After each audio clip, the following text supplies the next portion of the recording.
Friends, ஒரு குட்டி கதை.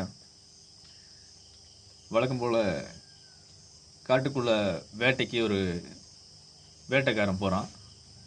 அங்கே ஏதாவது மிருகங்கள் இருக்குதா அப்படின்னு செக் பண்ணுறதுக்காக காட்டுக்குள்ளே தூரமாக ஒரு கல்லை தூக்கி வீசுகிறான். வீசும்போது அது ஒரு மரத்தில் பட்டு பயங்கரமான சத்தம் வருது. அப்படி வரும்போது அது பக்கத்தில் இருந்த ஒரு மான் வந்து அந்த சத்தத்தை கவனிச்சுட்டு நமக்கு ஏதோ ஒரு ஆபத்து வரப்போகுது அப்படின்னு அது சுதாரித்து அந்த இடத்த விட்டு சத்தமே இல்லாமல் சைலண்டாக ஓடிடுது. ஆனால் அங்கேருந்து ஒரு காட்டுப்பணிக்கு அமைதியாக இருக்க முடியல.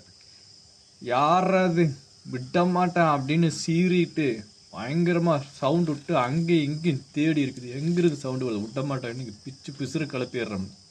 அப்படியே வந்து டபார்னு வந்து மரத்தை தாண்டி எட்டி பார்க்குது.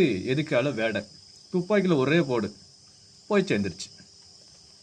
இது மனித வாழ்க்கையிலும் சம்பவம் நடக்கும். பிரச்சனை சம்மந்தமே இல்லாமல் போயிட்டு இருக்கும். அது யாருக்கோ ஒரு பிரச்சனையாக இருக்குது, இவனுக்கு சம்மந்தமே இருக்காது.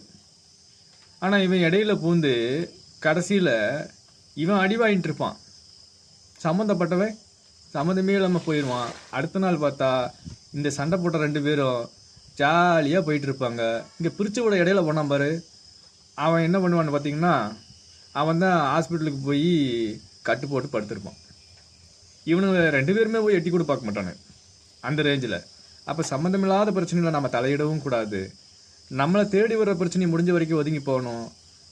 அதுக்கு மீறி வந்தால் நாம் ஏறணும், நாம் காட்டணும். நன்றி, வணக்கம்.